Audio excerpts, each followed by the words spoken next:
Hi, I'm Zoe with the Calcasieu Parish Public Library. Today I have another crochet project for you. I thought we would make some cute winter ear warmers. To crochet this today, we are going to need an average size crochet hook, and since this is a piece of clothing, it's a good idea to have a tape measure. Today's pattern is only going to use single and double crochets, but if you need a refresher, feel free to go back and watch my other videos. First, I need to figure out how big the ear warmer needs to be, so I'm going to measure around my head about where I want the warmer to sit.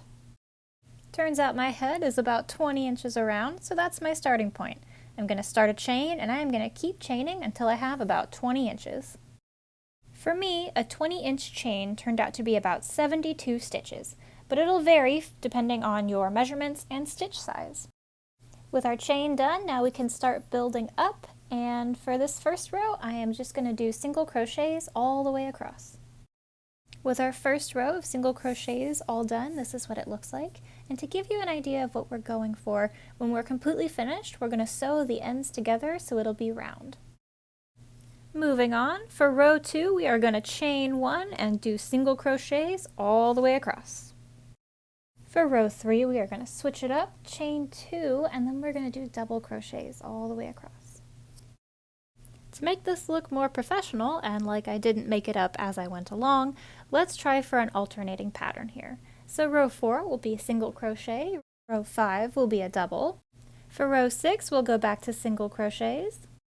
And for row 7, we'll be doing double crochets. And finally for row 8, let's do a row of singles.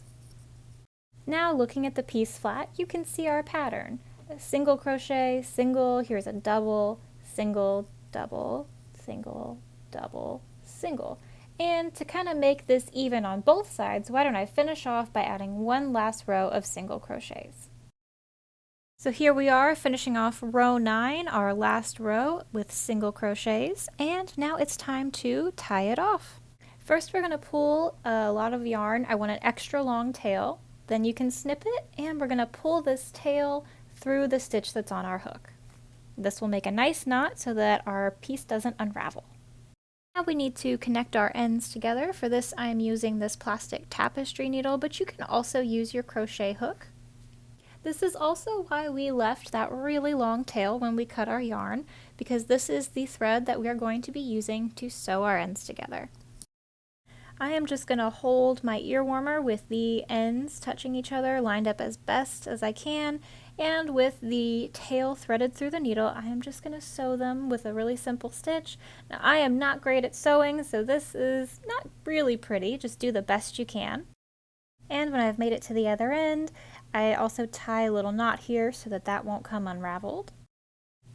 Next we can trim the tails, make them a little bit shorter. And using your tapestry needle or the crochet hook, you're just going to weave them back into the piece, and this just makes them a little bit more secure. Now we can leave our finished piece like this, but I'm going to modify it a little bit more. At the seam, I'm going to fold in half and then fold those halves back in half. So we've got little quarter seams here, and I'm hoping to cinch it like this. I'm going to pull a large stretch of yarn so that we have extra to work with. And with this needle threaded, I'm actually just going to go straight through the center of our little collection of folds here. Having some yarn straight through the center is just going to make this fold a little more secure. And as we pull that through, let's leave a little bit hanging out on the other side. From here, I am just going to tightly wrap this area where we've cinched it. It is a cute way to hide the seam, and it also keeps some of that excess fabric off of my face. If you're like me and you don't really like hats and headbands to touch your forehead, this is going to look decorative, but it will be really effective. So we're just going to wrap this around several times. For a little extra security, I'm going to run the needle through the back of our cinch, and then once more up through the center of the fold like we did in the beginning. And to finish it off, looking at the inside of the band, we're just going to trim these tails and tie them in a tiny knot. Once I trim off this little bit of excess, we are all done. Here is our finished ear warmer.